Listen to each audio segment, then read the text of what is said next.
Hey everybody, welcome back. Today we're going to be unboxing the Revolution R270 Smart Toaster. What do you get with a $400 toaster? Watch this video and find out. So you ready? Let's get into this. Well, the first thing we notice about this box is that the box says this is the R180B. So our first instinct was that they sent us the wrong damn toaster. But if you look at the side of the box right here, sure enough, it's the Revolution Instaglow R270. So which one's in the box? You're gonna find out as soon as I do. I'll tell you what, that's gonna be hilarious if they sent me the wrong one. It'll be hilarious, but I'll still be pretty pissed. Okay, now comes the moment of truth. And yes, it's the 270, so thank God. We purchased a special bundle on this, so we not only got the R270 toaster, which is their second generation smart toaster, we also got the toaster warming rack and the Panini Press. These are extra accessories that you get for your toaster, and they just seem too cool to pass up. The only other box we have in here is the actual toaster box. Here's the front of the box, and they did a nice job on this. I like that shiny Revolution thing there. The toaster is in the brushed platinum finish. Obviously that's not made of platinum, that's just the color. And you can see a tiny little depiction of all the different kinds of breads that this thing can toast, which would be all the bread types you love, including gluten-free. It says you can customize your favorites, so I guess that means you can make custom cycles on this as well. A little more art, looks pretty good. Gotta like those Pop-Tarts. Then on the back we have a little bit more information. It supports 34 different bread types, which includes the Panini Press and warming racks.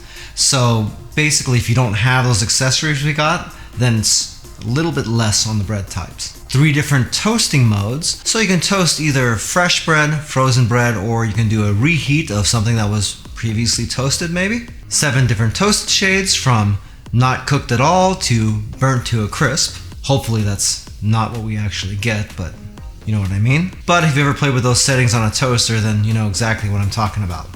It's got the Instaglow heating system, which I think means it's supposed to be able to get instant hot, so it doesn't use the same type of mechanism that you've got in toasters in the past. And you can see right there that it reaches full glow in 2 seconds with no preheating. So again, toasters usually take a good 10-15 seconds to get to full temperature, so that would be a big plus. Powered by proprietary double helix heating element for extraordinary results every time. We shall see about that. Here you can see the available accessories, which would be the warming rack and the Panini Press, both of which we purchased, so we're in good shape there. And then right here you have a fantastic looking waffle. And this describes technology behind their Instaglow system, saying that regardless of the price, every toaster built since the 1800s has had the same type of heating element, except for this one, which would be something that we'd have to maybe research a little bit more to find out the accuracy of. Alright, let's see what we got in here. I'll tell you what, I've been wanting to buy one of these ever since I heard about them, and I've just never really gotten around to doing it. Amazon had a big sale over the weekend, so I figured I'd go ahead and pull the trigger, because I thought that it might be something that people would like to see. Hopefully, I'm right about this, and this video doesn't just bomb. Time to join the revolution? Visit revcook.com. Okay, I'll do that right away. Or not. Right here you got a little floppy card here, and if you register this thing within 30 days, they'll double your warranty. I guess you get referral bonuses and stuff like that as well, so that might be something worth checking out if you get one. Okay, I'm kind of digging this packaging so far. I like it when they put the little manual in a little plastic baggie like this. It just seems nice, as I'm just throwing stuff around the ground. Okay, let's see what we got here. More fluff about the toaster in different languages. So if you're not an English speaker, they can still get their point across to you if you're French or Spanish. What we got here? We've got our quick start guide right here. And basically, if you don't want to read the directions, this gives you a quick little step-by-step of what to do.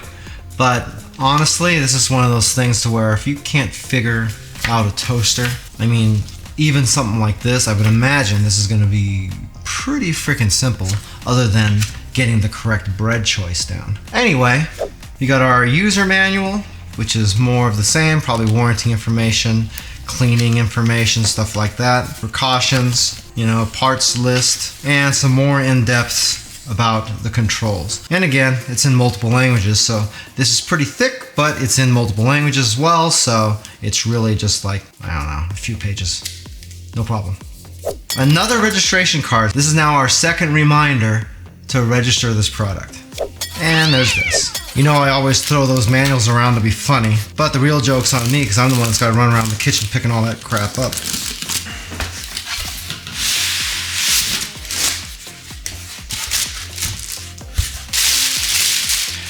That is sexy. What? Scan now for special offers, huh? Wonder what that is. Probably want me to register the thing again, right? Wow, the surface on this is really, really sleek. I'm telling you what, man, hopefully this thing performs because I'm liking this already. Holy crap. Okay, you got some ventilation underneath. That's always good to see. This surface gets dirty pretty easy, as you can see right there already. But since we're just doing this unboxing video, I'll clean that up really quick so it doesn't look like garbage. Before I really show you this thing, let's unbox the other stuff first. Next, we've got the Panini Press, and we're not going to talk about the box all that much since it's just an accessory, but that is an awfully good looking Panini right there. Not quite as melty as you would think though, so maybe that's a bad sign? Hey look, I got another one of these QR code and scan the thing, except this one's 5 times bigger than the other one. Look at this. It's the same size as the box. I'll tell you what though, I mean look at this. Look at the QR code. It's this half the size of the toaster. I'll tell you what though, they know their marketing. And that was a big ass box for a little tiny thing. That's what she says. Let's pull this out. User guide. Okay, basically it's just telling us what we can use the Panini Press for, which I would imagine would be sandwiches and things that you want to be melty, like quesadillas and stuff like that. Tells you how to put it into the slot, which is pretty much you just shove it in the slot and that's about it. Anyway, to put your sandwich in here or whatever, you would just pull these apart like that, set said sandwich down in there, put that back on here, and then these two handles lock together. One thing though, that's kind of narrow.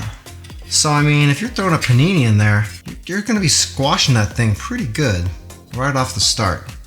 So I don't know about that. We shall see. Now, we have the warming rack. And if you want to know what these things are actually for as it pertains to the toaster, I'll show those to you in a little bit of a quasi demo anyway. So, hey, look.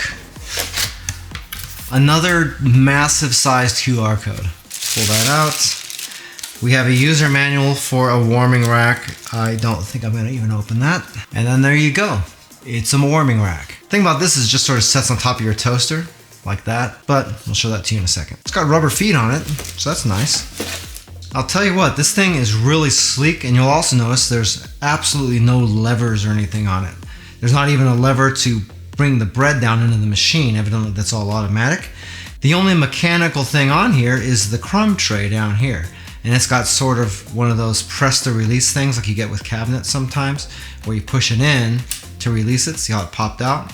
And I push it in again and it locks it into place. If I push that in, I can slide this all the way out of the machine, and you can just sort of empty that out and stick it back in there. I like that. Some toasters have a crumb tray that actually doesn't release, it just slides out, and that's just super annoying. You can see the time automatically sets because I haven't done anything except plug this in, and it's got the right date. I guess all the controls are done through touchscreen, so we touch that. We got our gear up top here that must be for the settings. You go in there, let's see. Oh look, you can actually change it to an analog clock too if you want. Wonder how that looks. There that is. You know, I think I like the analog clock better, so we're gonna leave it that way. Okay, so also under the settings, you got your volume controls, your brightness controls, some selection preferences down here. Looks like you got 5 different favorites that you can set here. For instance, if I want to, oh, there's more than 2 pages. Let's see. It's more than 1 page. So page 2 and page 1. So we got 2 pages of favorites. You can see right here, they've selected these 5, and those are the ones that are highlighted on here. And then if I go to page 2, you'll see there's a different 5. And really that's it for settings. So that's kind of nice. And you'll have to excuse me, I've got the brightness cranked down on my camera a little bit, but this is a pretty bright screen, so I don't want it to get too washed out, and I just need you to be able to see stuff. So you have waffle, bread, bagel, panini, which shows a little picture of the Panini Press, which is right there, and back to waffle again. And then we have a second page here that's got sourdough, multigrain, cinnamon swirl, plain pastry, which I'm assuming is a Pop-Tart, the warming rack, this thing right here, and what was that, sourdough again, multigrain. Okay, and we went ahead and started over again. Now if we go back here to favorites, I wonder if we can change all these, because you got frosted pastry. Yeah, so you can only select 5 at a time on each page, which is a little bit weird, because I wonder if you can still select those from out here, because I don't see the other pastry stuff. That's kind of weird. That's something else to look at in the manual, but that's a little bit strange. Anyway, we go down here to fresh, frozen, or reheat, and then there's a gluten-free tab, which would work for some things. Yeah, so you'd pick that one, whatever kind of bread you're on, if it happens to be gluten-free. And then here you pick how dark you want it, and the little picture here kind of changes with it, which is kind of cute. See, just like I said before, 1 is pretty much raw, and 7 is burnt. So at least they are being accurate. Now, if we were going to use something that would require the warming rack, which is probably heating up something like a Danish or a croissant or something like that, then you would just put this on here, use that setting, and then your stuff would just sit right up on top here, and it would heat it up from the bottom. I'm assuming this thing pushes an awful lot of heat, because that would probably take quite a bit to heat something sitting up this high, but if it does it, that's going to be pretty cool. For the use of the Panini Press, same deal. I already showed you how to open this up. This unlocks like that. You put your stuff into the Panini Press, as thin of a sandwich as it would be, obviously.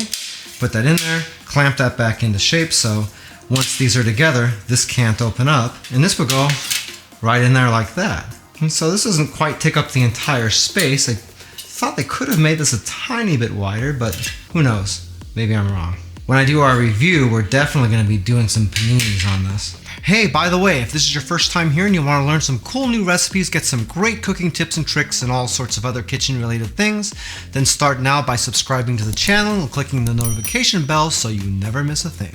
As far as size goes, this thing is a little tiny bit bigger than your average toaster. So you've got about a 6-inch width, you've got 8.5 inches high, and coming from the back, we've got 9 3/4 inches on the top, but it's actually swings out a little bit. So on the bottom, we're looking at more like 11.5. It's not tiny, but if you've already got a toaster, you shouldn't really have any problem fitting that thing in there too. You also got to keep in mind that since there's not a lever here to pull down or switches or anything else, that it does make the footprint a little bit smaller. So let's do a couple of quick test toasts. We got some crap laying around here in the pantry, so let's just do some white bread, huh? And we'll just do like a medium bread. Put those in there right there, and we'll go ahead and start her up. Whoa, well that was kind of cool. You can see this is starting up and it's giving us a little progress bar as we go around, so I'm assuming when that comes all the way around, our toast should be done.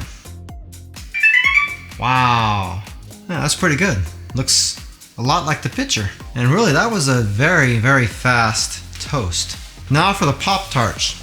I just dropped my Pop-Tart. Shit. It's like they already knew. You see that? It's the same one. Go figure that they would know that the strawberry Pop-Tart was going to be the de facto standard. Many months later.